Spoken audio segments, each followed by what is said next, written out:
Nah baik, sekarang terkait memakmurkan masjid. Apa janji Allah dan Rasul untuk orang-orang yang memakmurkan masjid? Yang pertama, Rasulullah SAW bersabda, "Idza qala al-imam", apabila imam berkata, apabila imam membaca, "Ghairil maghdubi 'alaihim waladdallin,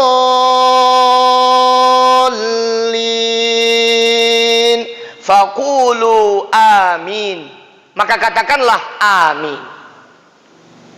Maka kata Nabi, ketika kita membaca amin bersamaan juga kita membaca amin dengan para malaikat. Kata Nabi, "Ghufira lahu ma taqaddama min dambi", maka Allah akan mengampuni segala dosa-dosa kita yang telah lalu. Jadi orang yang sholat berjamaah di masjid bisa dibilang tiap habis sholat dosanya.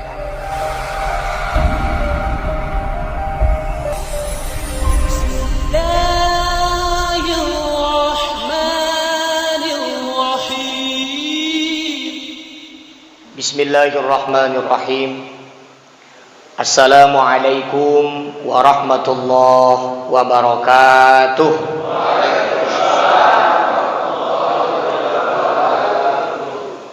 Innal hamdalillah wassalatu wassalamu ala Rasulillah wa ala alihi wa ashabihi wa mawalah.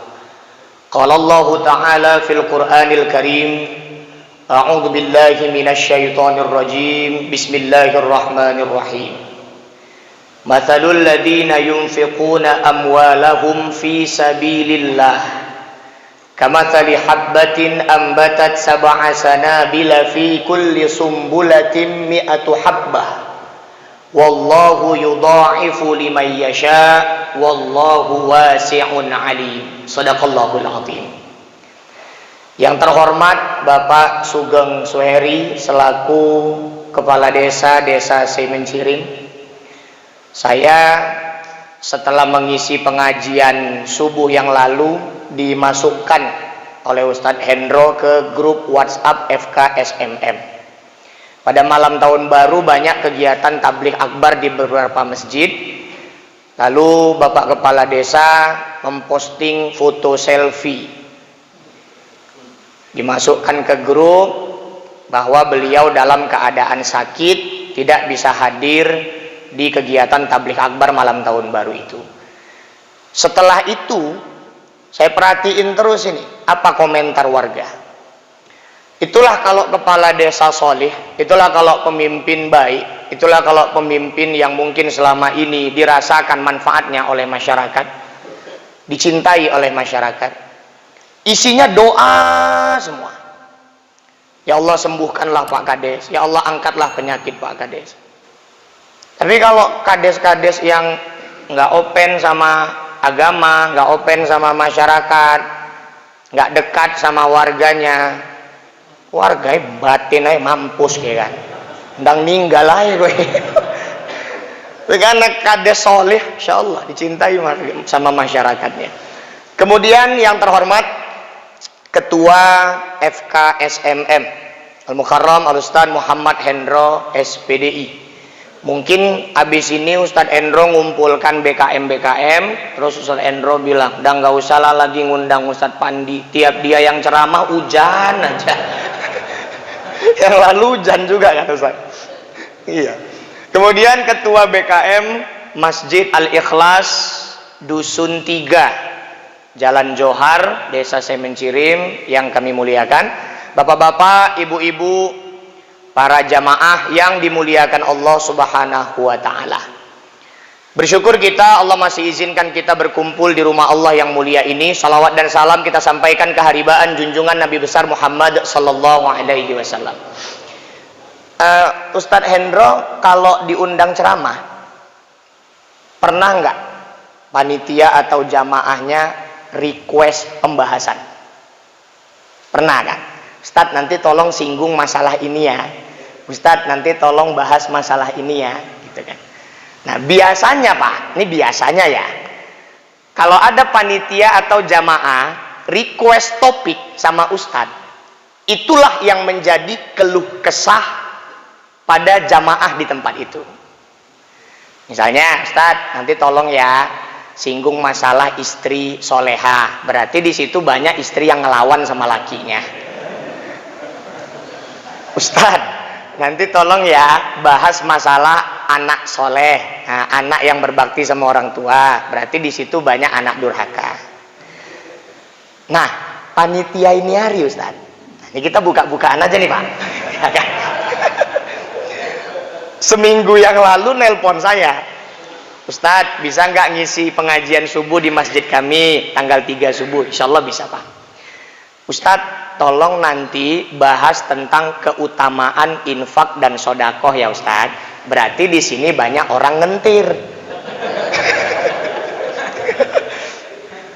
Semalam pagi-pagi nelpon lagi Ustadz. Ustadz nanti tolong bahas tentang meramaikan masjid ya Ustadz. Berarti udah pelit malas ke masjid nih warganya. Cuman yang jadi pertanyaanku kan Ustadz, disuruh nyinggung orang supaya rajin ke masjid. Pertanyaannya yang mau disinggung nih ke masjid nggak ini? Ya aku bilang sama aja ya kan. Mik kita mik dalam, yang di rumah pun tak denger entah enggak. Jadi nanti yang datang nih sampaikan aja lah sama yang di rumah. Mudah-mudahan melalui perantara lisan kita sampai hidayah Allah kepada mereka. Amin. Amin ya rabbal alamin. Nah baik, kita mau bahas yang mana dulu nih? Baik, kita cerita masjid dulu. Nah Bapak Ibu jamaah yang dimuliakan Allah, saya mau katakan kekompakan satu masyarakat, kekuatan satu lingkungan, satu desa itu dapat dinilai dari makmur atau tidak masjidnya. Kalau masjidnya nggak rame setiap sholat berjamaah, dapat kita simpulkan masyarakatnya khususnya umat Islam di tempat itu kurang kekompakannya, kurang kekuatannya. Kalau tadi Pak Kades kan pakai analogi sapu. Sapu tuh kalau cuman satu batang lidi nggak bisa buat apa-apa, kalau gabung semua bisa dibuat. Kalau analogi saya lain Pak Kades. Umat Islam ini 5 jari ini harus kompak 5-5-nya. Bapak kalau nabok orang pakai telunjuk aja ada rasanya? Nggak ada Pak. Tapi kalau gabung 5-5, ada yang mau ngetes Pak. Betep Pak ini. Islam tuh gitu juga. 5-5-nya harus gabung, harus kompak supaya Islam kuat. Dan 5 jari ini nggak main-main Pak. Ini ada artinya semua. Jempol. Ini simbol pemimpin, simbol pejabat. Ini jempol. Jadi Pak Kades simbolnya jempol Pak. Camat, bupati, gubernur, presiden itu jempol. Telunjuk ini orang kaya, agnia. Karena orang kaya mau apa-apa tinggal nunjuk Pak. Kalau orang miskin jangan sembarangan nunjuk. Nanti dia nunjuk kuburan diemut. Kita kan dulu gitu Pak, nunjuk kuburan tangannya diemut. Ini agnia, orang-orang kaya. Tengah ini ulama, ustadz, kiai. Kemudian siapa lagi? Pokoknya pemuka agama. Ah, ini jari tengah. Perhatikanlah jari tengah Bapak. Pasti posisinya semua paling tinggi. Betul nggak? Ada jari tengah Bapak paling pendek? Kalau ada cacat lah Bapak. Semua jari tengah kita paling tinggi. Ini simbol ulama. Ulama tuh kedudukannya paling tinggi. Bahkan lebih tinggi dari pejabat. Makanya kalau ada ulama tunduk sama pejabat, ini ulama nyeleneh Pak. Jangan diikut. Kita disuruh ngikuti ulama yang kayak mana? Yang dibenci oleh orang-orang kafir. Terutama yang hari ini sedang ditahan oleh polisi. Kemudian dia posisinya di tengah-tengah, netral, ke kiri enggak, ke kanan enggak. Seburuk-buruk ulama yang mendekati umara, sebaik-baik umara yang mendekati ulama. Jadi tengah ini ulama. Jari manis ini anak-anak muda. Makanya tugas Bapak di kampung ini, kenapa anak mudanya yang nampak cuma 1 orang? Itu pun karena dia mau jadi MC. Ini jari manis ini anak muda. Kelingking, nih ibu-ibu mohon maaf ya Bu, ibu kelingking Bu. Kelingking ini nampaknya kecil, nampaknya lemah, tapi serba bisa. Ada hal-hal yang bisa dilakukan kelingking, tapi nggak bisa dilakukan sama jari yang lain. Contoh, gini Pak. Bapak kalau ngupil pakai pejabat, jebol hidung Bapak. Bahkan di kampung-kampung kalau mau tahu ayam betelor apa nggak, pakai ini loh. Iya kan? Ini harus kompak lima-limanya. Islam ini kalau mau bangkit, kalau mau kuat, lima-limanya harus kompak. Pejabatnya peduli agama, rajin ke masjid. Saya kalau Pak Kades nih malas ke masjid, saya sarankan ke depan tak usah pilih lagi. Tapi logikanya kalau subuh aja ke masjid, apalagi waktu-waktu yang lain, insya Allah, kecuali ada udzur. Kemudian orang kayanya peduli juga sama agama, peduli sama masjid. Program yang dibuat sama Pak Kades nggak akan berjalan kalau orang-orang yang punya rezeki di kampung ini pelit-pelit, betul nggak? Semuanya harus peduli sama agama. Jari tengahnya ulama, perannya apa? Membimbing umat. Kemudian jari manisnya, pemudanya, ini banyak perannya. Calon pemimpin di masa depan. Jari manisnya, nah ini perannya kayak hari inilah, acara ini terlaksana. Ibu, bapak-bapak dapat sarapan. Siapa yang berperan? Ibu-ibu. Maka kalau mau kuat, lima-limanya harus gabung. Bapak dulu waktu kecil, pernah nggak main sweet, jempol, telunjuk, kelingking? Itu pun ada artinya Pak. Jempol, jumpa kelingking, siapa yang menang? Kelingking. Jempol ini pejabat, kelingking ini perempuan. Pejabat paling nggak tahan kena perempuan. Tapi Pak Kades enggak. Ini Kades di sana. Di Jonggol. Telunjuk Pak, kalau jumpa kelingking, mana yang menang Pak? Telunjuk. Kelingking ini mama-mama, telunjuk ini orang kaya. Mama-mama nih kalah aja sama duit. Bini bapak di rumah merepet, suapi duit. Diam dia. Mama-mama nih bau duit pun hafal dia. Makanya bapak janganlah punya istri yang pandai nyari duit. Pandai nyari duit ini bukan kerja, dimanapun duit disimpan laki, dicarinya dapet aja. Itu istri yang pandai nyari duit. Nah maka bapak-bapak hadirin yang dimuliakan Allah, kompaklah lima-lima ini, semuanya berandil dalam memakmurkan masjid. Maka masjid ini tolak ukur kompak kuat tidaknya satu masyarakat di tempat itu. Nah selanjutnya Bapak Ibu jamaah yang dimuliakan Allah, kalau kita mau meningkat kualitas ibadah, dalam hal ini baik memakmurkan masjidnya ataupun sedekah infaknya, salah satu kuncinya, saya kasih tahu, salah satu kuncinya, tingkatkan keyakinan dan kepercayaan. Kepada apa? Kepada janji-janji Allah dan Rasulullah. Allah dan Rasul, innahu la yukhliful mi'ad, tidak akan mengingkari janji. Betul nggak? Allah dan Rasul nggak akan mengingkari janji. Kalau Allah udahlah, Rasul kan manusia juga Ustaz, apa dia nggak bisa ngingkari janji? Wa ma yantiqu 'anil hawa in huwa illa wahyu yuha. Nabi Muhammad itu tidak berkata kecuali semuanya wahyu dari Allah. Maka Nabi juga nggak mungkin ingkar janji. Tapi manusia sering ingkar janji. Maka Nabi isyaratkan ayatul munafiq thalathun. Tanda-tanda orang munafik ada 3. Idza hadatsa kadzaba, kalau dia berkata dia dusta. Wa idza wa'ada akhlafa, kalau dia berjanji dia ingkar. Wa idza tumina khana, kalau diberi amanah dia mengingkari, mengkhianati amanah itu. Maka orang-orang yang seperti 3 golongan ini disebut oleh Nabi orang munafik. Presiden, ada nggak presiden yang ingkar janji? Ada, berarti presiden munafik. Ada nggak gubernur yang ingkar janji? Ada, itu berarti gubernur munafik.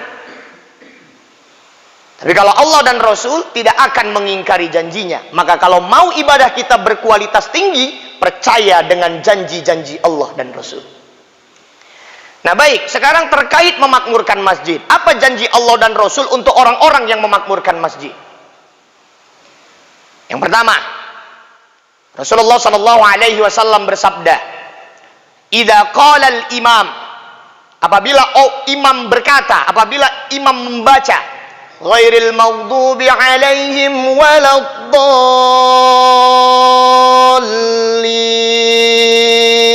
faqulu amin. Maka katakanlah amin. Maka kata Nabi, ketika kita membaca amin bersamaan juga kita membaca amin dengan para malaikat. Kata Nabi, ghufira lahu ma taqaddama min dambi, maka Allah akan mengampuni segala dosa-dosa kita yang telah lalu. Jadi orang yang sholat berjamaah di masjid bisa dibilang tiap habis sholat dosanya nggak ada.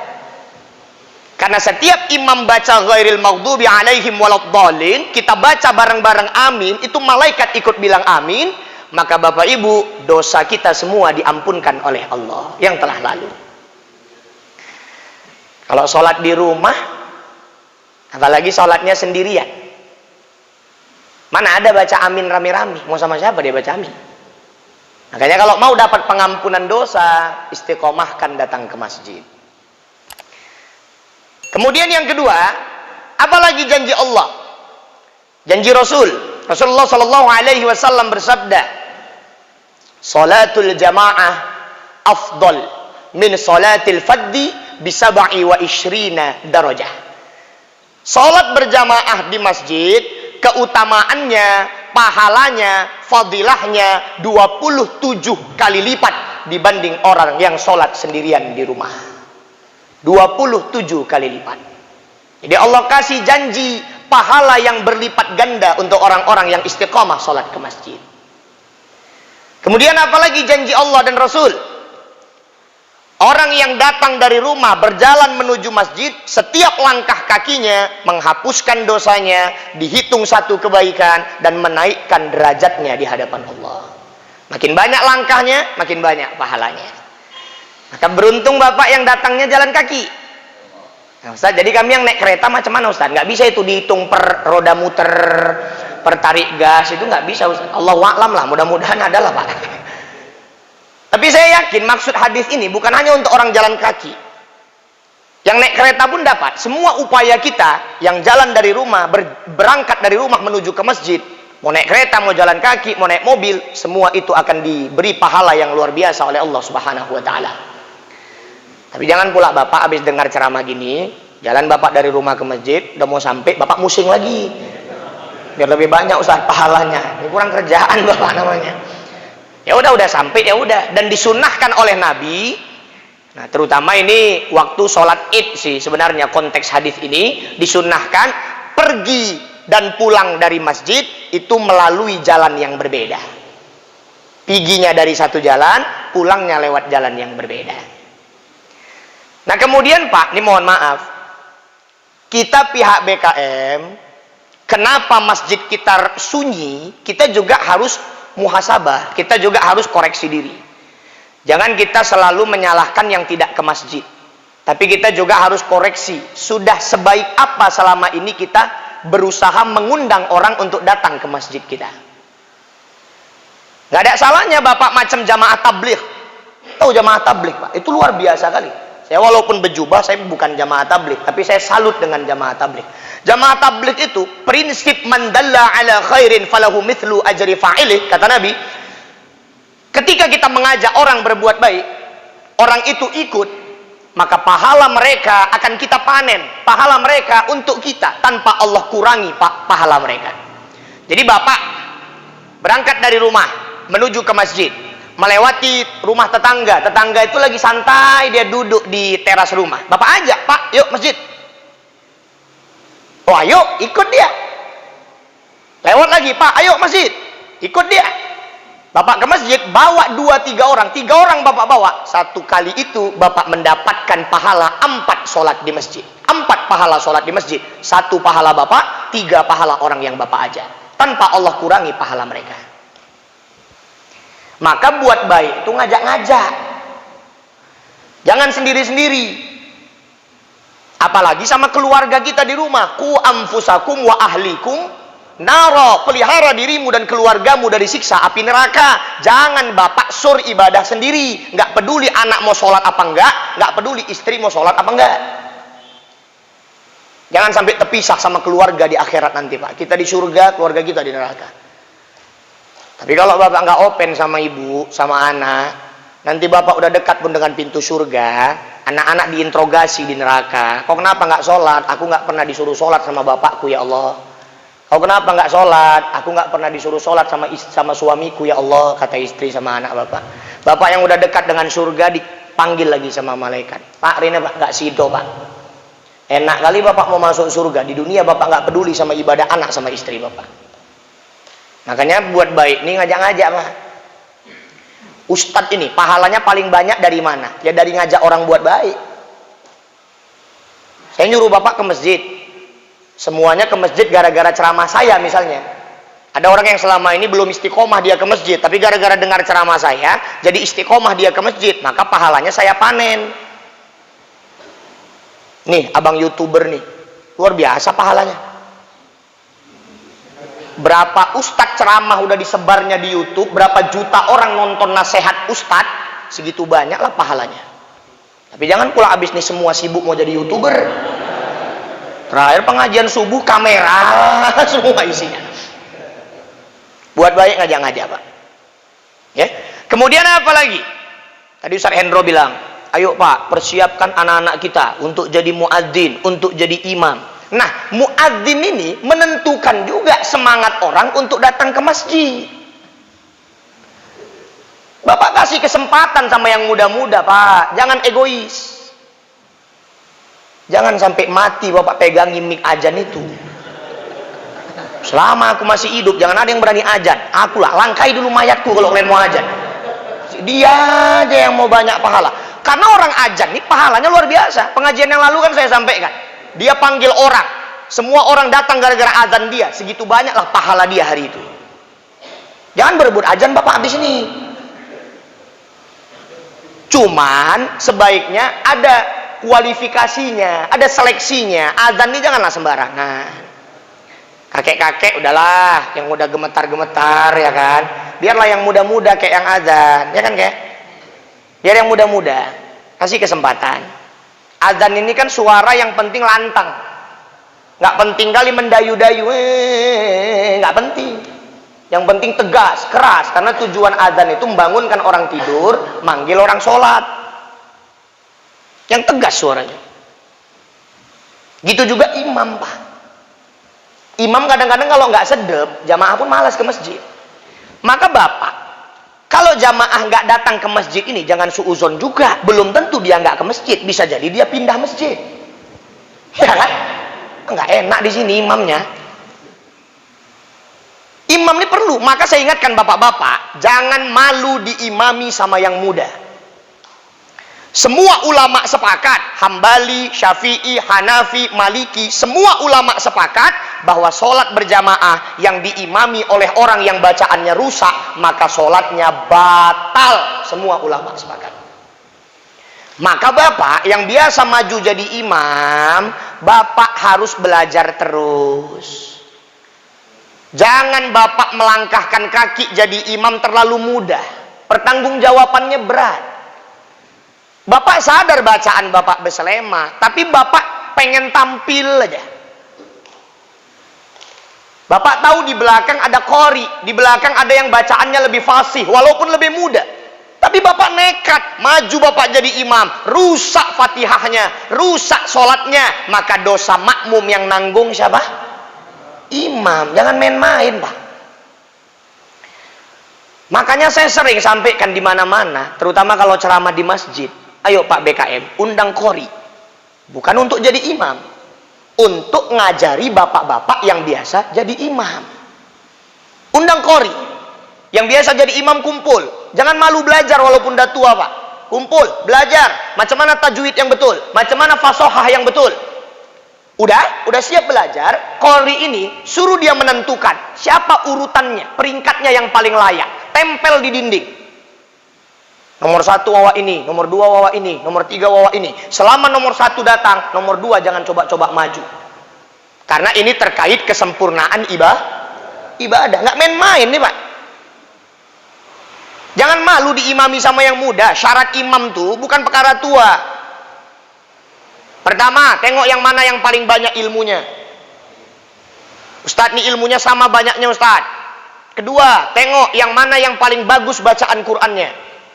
Ustadz, ini bacaan Qur'annya sama bagusnya Ustadz. Tengok yang mana yang paling bagus akhlaknya dalam kehidupan sehari-hari. Soalnya ada juga yang bacaannya bagus, tapi di warung aja banting kartu. Ada juga. Ustadz, bacaannya sama bagus, ilmunya sama Ustadz. Kemudian akhlaknya pun nampaknya sama-sama bagus. Baru yang keempat, tengok yang mana yang paling tua. Yang jadi masalah ini Ustadz, tuanya pun sama Ustadz. Ini orang ini sebaya, Upin Ipin nih Ustadz. Kalau sama juga umurnya, tengok yang mana yang paling duluan pindah ke kampung itu. Yang mana duluan tinggal di kampung itu. Nah kan nggak sembarangan, bukan perkara tua Pak. Dan bapak-bapak, jadi imam sholat ini bukan cuma masalah ilmu, mental juga. Jadi anak-anak muda kita, banyak pun ilmunya, bagus pun bacaannya, kalau nggak pernah dikasih kesempatan, mentalnya nggak ada. Pak, hari ini mohon maaf ya, kepala desa meninggal, insya Allah minggu depan udah berebut orang gantikannya, betul nggak? Presiden belum meninggal, udah banyak yang mau gantikan. Tapi kalau imam masjid, Bilal mayat, ustadz, ulama meninggal hari ini, 10 tahun ke depan belum tentu jumpa gantinya. Makanya anak-anak ini dikader untuk jadi imam. Jangan nanti bapak yang biasa jadi imam dan meninggal nih. Anak-anak ini karena nggak pernah jadi imam, nggak ada yang berani maju Pak, karena nggak pernah. Terakhir sorong-sorongan lah. Nah, kau cepet maju. Kau lah, kau usah kebanyakan mulut. Kau coba kalau berani. Aku sebetulnya berani, tapi aku nggak bisa. Aku bisa, tapi aku nggak berani. Orang ini mau sholat maghrib, betekaknya sampai ajan isya lah. Ada yang berani maju. Terakhir nekatlah satu orang, ya udahlah aku maju. Yang nekat nih, yang berani tapi nggak bisa, modal nekat aja. Ya udah aku maju, tapi nanti kalau aku salah kau betuli ya. Ya udah aman katanya. Allahu Akbar, Bismillahirrahmanirrahim. Al-Fatihahnya aman lah. Surah pendek dia milih Inna Anzalna. Bismillahirrahmanirrahim. Inna Anzalnahu fi Lailatul Qadr. Belakang nyaut, Lailatul. Lailatil, ada yang belakang. Oh, Lailatil. Wa ma adraka ma Lailatul Qadr. Lailatil pula. Lailatul, ada yang belakang. Kok yang mananya yang betul? Aku Lailatil, kok Lailatul. Aku Lailatul, kok Lailatil. Gaduh cuman gara-gara tul sama til. Jadi anak-anak muda kasih kesempatan Pak. Dah itu masalah makmurkan masjid. Jadi bapak ajak aja ke rumah, nggak apa-apa. Jamaah tabligh itu kan gitu, dari rumah ke rumah diketoknya. Jauh lah. Bahkan dakwahnya bukan di Indonesia aja, sampai Bangladesh, sampai India, Pakistan, subhanallah. Eropa juga udah mulai masuk. Karena mereka tahu ngajak orang berbuat baik, pahalanya dipanen. Ngajak orang buat jahat, dosanya juga dipanen. Maka Bapak Ibu jamaah yang dimuliakan Allah, ayo kita makmurkan masjid kita masing-masing.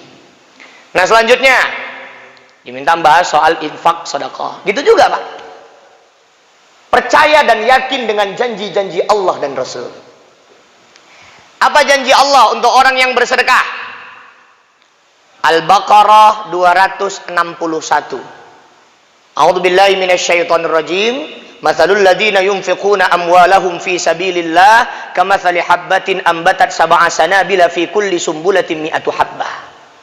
Kata Allah, perumpamaan orang-orang yang menginfakkan hartanya di jalan Allah seperti orang yang menanam sebuah biji.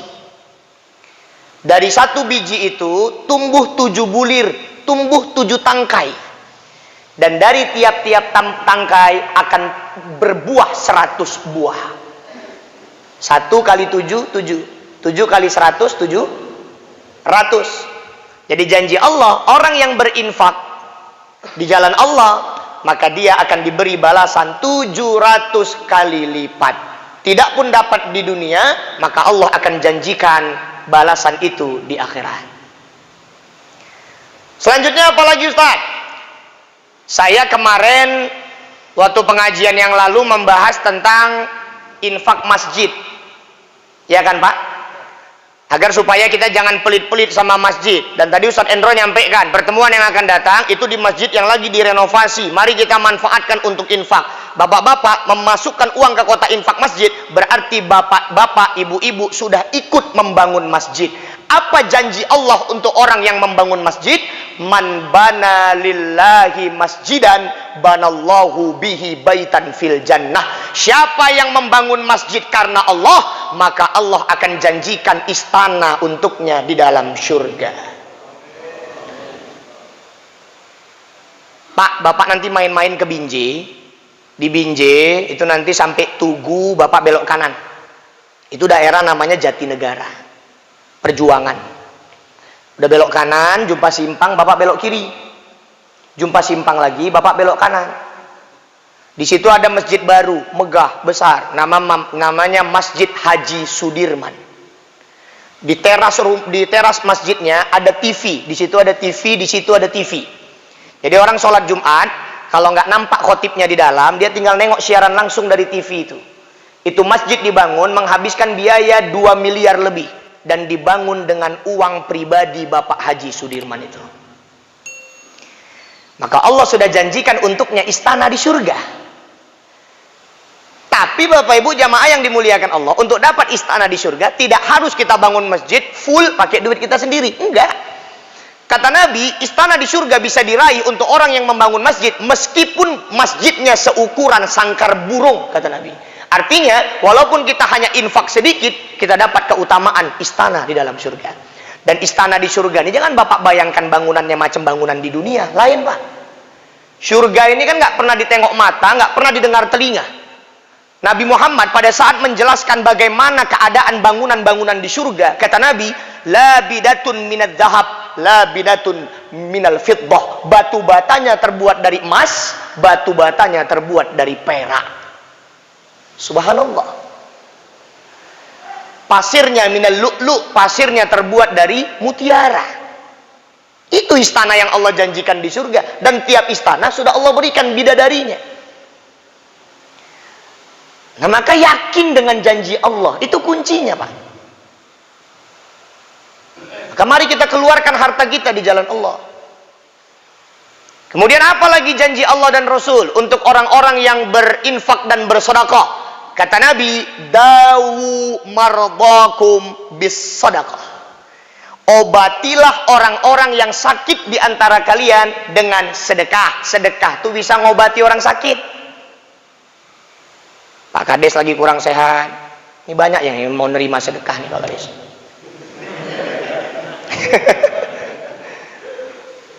Obati orang-orang yang sakit di antara kamu dengan sedekah. Tapi kadang-kadang kita, Pak, udah habis duit ke dokter, dokter udah bilang kami angkat tangan, kami nggak sanggup lagi, tinggal kita serahkan sama Allah, baru dia sedekah. Kan akhirnya uangnya mubazir, bagus, sambil berobat, sambil sedekah. Karena itu udah janjinya Rasul. Waktu itu Pak, pernah kejadian, ada orang Saudi. Orang Saudi, ini orang kaya raya luar biasa. Beliau mengidap satu penyakit yang didiagnosa oleh dokter sudah tidak akan bisa sembuh lagi. Tinggal nunggu ajal aja. Kemudian dia berobat ke Amerika, ke dokter yang menurut dokter-dokter lain dialah dokter terbaik di dunia. Berangkatlah dia ke Amerika, didiagnosa oleh dokter itu, jawabannya sama. Tinggal nunggu waktu aja. Tapi gitu pun kita akan berusaha semaksimal mungkin. Apa kata yang sakit ini? Dia bilang, dokter izinkan saya pulang dulu ke Saudi untuk membicarakan soal warisan, wasiatnya, dan lain sebagainya. Karena dia yakin bakalan meninggal dalam waktu dekat. Pulang dia ke Saudi, Pak. Kemudian udah selesai urusannya dengan keluarganya, balik dia lagi ke Amerika untuk operasi lah katakan. Di bandara dia tengok ada nenek-nenek tua, pakaiannya kusam, pengemis. Lalu dia berpikir, ini hidupku udah nggak lama lagi.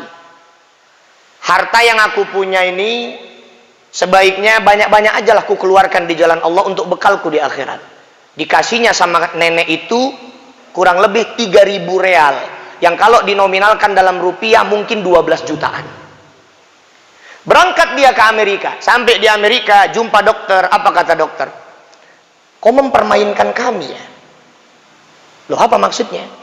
Kau balik ke Saudi bukan mau bicara soal warisan. Kau balik ke Saudi berobat ke dokter lain kan? Nggak ada. Loh, jadi kau bisa penyakitmu hilang. Penyakitmu sudah sembuh, sudah tak ada lagi. Maka orang yang sakit itu mengingat apa yang sudah dia lakukan, bisa jadi sedekahnya mengobati penyakitnya. Maka kalau ada saudara kita di rumah sakit, banyak-banyak sedekah. Dan sebaik-baik sedekah kata Nabi adalah air. Sebaik-baik sedekah adalah air kata Nabi dalam salah satu hadis. Maka bapak-bapak, saya waktu itu pernah ngamalkan. Saya bernazar waktu itu gini. Kalau istri saya melahirkan, istri saya sehat, anak saya sehat, lengkap semua, maka saya bernazar selama 9 bulan. Kenapa 9 bulan? Karena istri saya mengandung 9 bulan. Selama 9 bulan, setiap hari Jumat, saya akan istiqomahkan sedekah air mineral ke setiap masjid, semampu saya setiap Jumat itu. Nah, maka bapak-bapak, saya amalkan. Maka bapak tak ada salahnya, amalkan itu. Sebaik-baik sedekah adalah air. Setiap hari Jumat, bapak antarkan air mineral. Lingki aja pak, yang murah-murah ke masjid. Berapa banyak orang yang minum, segitu banyak pahala bapak. Bayangkanlah pak, sempat habis saya ceramah gini, semua bapak ngamalkan. Oh, ini masjid penuh lingki semua. Tiap hari Jumat.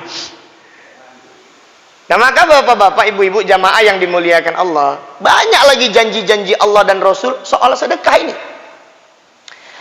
Ada lagi janji Rasul, kata Rasul, kullum ri'im fi dhilli sadaqatihi hatta yusala bainan nas. Kata Nabi, nanti di akhirat semua orang akan dilindungi oleh sedekahnya masing-masing. Jadi sedekah kita di dunia itu bisa melindungi kita di akhirat sampai Allah menghakimi kita nanti di akhirat. Hanya manfaatkan pak. Orang kaya harusnya lebih mudah masuk surga daripada orang miskin. Bapak setuju nggak? Kenapa orang kaya harusnya lebih mudah masuk surga daripada orang miskin? Tapi garis bawahi kata seharusnya. Seharusnya lebih mudah. Karena banyak pahala yang bisa dia lahirkan dengan harta yang dia miliki. Betul? Tapi Bapak Ibu jamaah yang dimuliakan Allah, kalau kita sudah bersedekah, tadi Allah janjikan 261 Al-Baqarah itu pahalanya. Tapi 262 Allah mengingatkan. Apa kata Allah? Alladzina yunfiquna amwalahum fi sabilillah thumma la yutbi'una ma anfaqu manna wala adah. Orang-orang yang menginfakkan hartanya di jalan Allah jangan sampai menjadi manan. Apa itu manan? Orang-orang yang suka mengungkit-ungkit pemberian. Kata Nabi, la yukallimuhumullahu yaumal qiyamah. Allah tidak akan mau mengajak bicara orang ini. Wala yanzuru ilaihim. Allah enggak akan mau nengok mukanya. Wala yuzakkihim. Allah enggak akan mau mensucikannya. Di antaranya al-mannanu, orang-orang yang suka mengungkit-ungkit pemberian. Sab'atun yudhilluhumullahu yawma la dhilla illa dhilluh. Nanti pada hari di mana tidak ada lagi naungan kecuali naungan Allah, ada 7 golongan yang mendapat naungan itu. Di antaranya orang yang bersedekah dengan tangan kanannya dan tangan kirinya tidak tahu. Maka sedekah ini Pak serahasia mungkin. Maka kan kita alhamdulillah udah terbiasa kalau masukkan duit ke kotak infak kita tutupi duitnya. Entah nggak mau ria, entah karena 1000. Ya kan? Tangan kanan sedekah, tangan kiri jangan tahu. Pak, sesuatu yang baik kalau bolak-balik diucapkan jadi jelek, betul nggak? Bapak lah minjemi duit atau ngasih duit sama keluarga bapak, baik nggak? Baik. Tapi tiap jumpa sama dia, asik bapak bahas saja. Cemana duit yang ku kasih semalam udah habis. Udah kau pakai apa aja. Tiap jumpa ngomong itu. Di depan orang pula itu. Ngasih duitnya baik, tapi karena bolak-balik diucapkan, jadi buruk. Orang yang sedekah, orang yang infak, lalu disebut-sebutnya, maka pahalanya seperti debu yang ditiup angin. Habis. Tak ada nilainya. Maka Bapak Ibu jamaah yang dimuliakan Allah, serahasia mungkin kita bersedekah. Jangan sombong, harta itu cuma titipan Allah. Nggak ada yang patut sombong di dunia ini. Kata Allah dalam hadis qudsi, sombong itu pakaianku. Siapa yang berani pakai pakaianku, ku campakkan dia ke neraka. Allah maha besar, kita kecil. Sombong itu pakaian Allah. Kita mau pakai pakaian Allah, lobok. Nggak pantas, betul nggak Pak? Yang pantas sombong cuman Allah. Sebanyak apapun harta kita, nggak ada yang patut disombongkan, cuman titipan. Makanya kan ada istilah, belajarlah dari tukang parkir. Tengok tukang parkir Pak, mobilnya banyak, keretanya banyak, nggak pernah sombong. Nanti satu persatu keretanya pergi, mobilnya pergi, nggak pernah tukang parkir ngesot-ngesot nangis. Kenapa? Karena tukang parkir hanya merasa dititipi, tidak merasa memiliki. Gitu juga kita Pak, semua yang kita punya di dunia ini titipan. Kalau kita sombong, kita nggak tahu diri. Contoh, saya nitip di rumah Bapak 1 unit mobil Pajero. Bukan panas jobon jero Pak, ini Pajero betulan. Kutitipkan, Pak, ini kutitip seminggu ya Pak, tolong dijaga. Siap Ustadz, saya pergi. Tapi saya ngintip dari pohon nih, saya nggak pergi Pak, saya ngintip. Saya pergi, setiap lewat tetangga, mobil saya Bapak pamerkan. Lewat tetangga, delok iki Pajero, udah kaleng-kaleng iki. Bapak pamerkan, saya ngintip. Kira-kira apa perasaan saya Pak? Wong nggak ada izin. Mobil-mobilku kok DN pamer, ya kan Pak? Allah gitu juga. Bapak dikasih harta, Bapak sombong, Bapak pamer. Allah gitu juga. Ini hamba nggak tahu diri. Ini hamba nggak tahu malu. Orang hartanya cuma kutitipi kok, itu punya aku, dia pula yang sombong. Makanya sedekah jangan sombong Pak, habis pahalanya. Dan masjid yang saya bilang tadi di Binjai, satu hal yang saya sayangkan. Kenapa nama masjidnya nama beliau? Karena kata Nabi, ketika membangun masjid, kemudian nama masjidnya nama orang yang membangun, ba'idatun minal ikhlas, bisa menjauhkan dia dari keikhlasan. Memang Pak, ikhlas enggak, itu urusan dia sama Allah. Namanya nama dia belum tentu dia enggak ikhlas.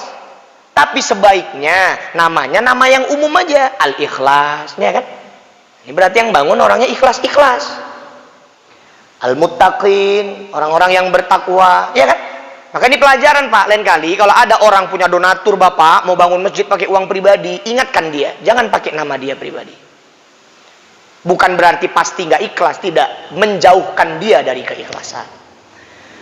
Bapak Ibu jamaah yang dimuliakan Allah, ayolah kita tingkatkan kualitas ibadah, makmurkan masjid, infak, sedekah. Hidup ini kan pilihan. Pilihannya 2 aja, kita nanti mau surga apa neraka, kan itu. Surga neraka ini juga janjinya Allah kan Pak. Kita harus percaya. Orang yang udah terbiasa melakukan dosa, berarti dalam hatinya biasanya Pak, sudah mulai gugur keimanannya kepada akhirat. Orang yang biasa buat dosa dengan enteng, nggak ada rasa berat, nggak ada rasa bersalah. Biasanya dalam hatinya sudah ada perasaan, dalam pikirannya sudah ada pikiran. Entahnya habis mati nih, udah nggak ada lagi hidup setelah mati. Entahnya nggak ada surga, nggak ada neraka. Kenapa nggak kita manfaatkan hidup ini? Itu bisa kafir Pak, karena keimanan dia kepada akhirat gugur. Maka percaya surga, percaya neraka. Aku jengkel kali semalam Pak, nengok Nikita Mirzani itu, laknatullah alaih. Bapak kan tahu, dia main-main sama neraka. Dibilangnya aku nanti mau masuk neraka lah, aku nanti mau jumpa artis, aku nanti mau jumpa Michael Jackson, mau buat konser di neraka. Aminkan rame-rame Pak, mudah-mudahan dia masuk neraka khalidina fiha abada, kekal dalam neraka selama-lamanya. Amin. Main-main dia sama neraka. Belum tahu dia Pak macam mana di neraka itu. Kata Nabi, 1 hari di neraka bagaikan 50.000 tahun di dunia. Seringan-ringan siksaan di neraka, Allah letakkan bara api di kedua telapak kaki kita Pak, membakar seluruh tubuh kita. Ini semua usus, jantung, paru-paru semua terbakar sampai membuat otak kita mendidih Pak. Itu seringan-ringan siksaan di neraka Pak. Yang waktu kita merasakan siksaan itu, kita bilang, ya Allah, apakah ini siksaan paling berat? Padahal itu siksaan yang paling ringan. Tahu Bapak macam mana orang minum nanti di neraka, Pak? Minuman ahli neraka. Nanti waktu orang di neraka bilang, aku haus ya Allah. Tangannya diikat sama Allah, kakinya diikat oleh Allah, mukanya mulutnya dibuka paksa oleh Allah, dimasukkan nanah yang mendidih ke perutnya. Penuh perutnya ini dengan nanah, Pak, sampai ke kerongkongannya. Naudzubillah. Kita nyium bau nanah aja muntah, Pak. Ini nanah masuk ke perut sampai penuh ke kerongkongan. Hidup ini pilihan. Kita mau surga apa neraka? Tinggal kita yang pilih. Dan surga itu lebih murah daripada neraka, betul nggak? Surga tuh murah, Pak. Bapak ke masjid nggak pakai minyak, jalan kaki. Kalaupun naik kereta, berapa habis minyak? Paling 2.000. Tapi neraka mahal. Kadang-kadang kita lebih pilih yang neraka, padahal mahal. Bapak masuk ke diskotik, nggak ada minuman yang murah, Pak. Aqua kecil aja itu harganya 20.000. Bagus awak minum ludah. Jadi Bapak Ibu jamaah yang dimuliakan Allah, maka mudah-mudahan kita semua yang berkumpul hari ini, nanti Allah kumpulkan juga kita di dalam surga.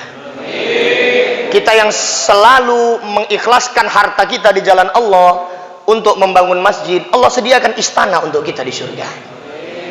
Mudah-mudahan masjid kita semua terus makmur. Sekali lagi saya mendukung FKSMM ini, mudah-mudahan terus istiqamah, terus memakmurkan masjid-masjid Allah, sehingga nanti Allah akan tepati janji-janjinya untuk kita semua. Amin, amin ya rabbal alamin. Dan sebelum menutup, saya juga mau numpang promosi nih, Bang YouTuber. Saya di Langkat, Ustadz Hendro baru membentuk sebuah wadah juga. Nama wadahnya Wasilah, wadah silaturahmi dan syiar dakwah. Isinya ada ustadz-ustadz muda, qori-qori muda, hafiz-hafiz muda, yang program kami ada banyak. Di antaranya yang sudah berjalan, itu program kami mengunjungi daerah-daerah minoritas Islam, membuat pengajian dan tabligh akbar di sana, merangkul mereka. Apa yang bisa disedekahkan di sana ya disedekahkan. Kami mohon doa, mudah-mudahan kami bisa istiqomah seperti FKSMM sampai nanti ajal menjemput kita masing-masing. Amin, amin ya rabbal alamin. Atas segala kekurangan saya mohon maaf. Mudah-mudahan apa yang saya sampaikan bermanfaat. Yang penting diamalkan, Pak. Ilmu itu dikatakan bermanfaat ketika diamalkan. Al ilmu bila amalin kasajari bila thamarin. Ilmu tanpa amal macam pohon tak berbuah. Pohon kalau nggak berbuah apa fungsinya? Cuman buat sampah aja. Jadi apa yang saya sampaikan yang penting diamalkan. Mudah-mudahan bermanfaat. Kita ketemu lagi lain waktu, lain kesempatan. Assalamualaikum warahmatullahi wabarakatuh.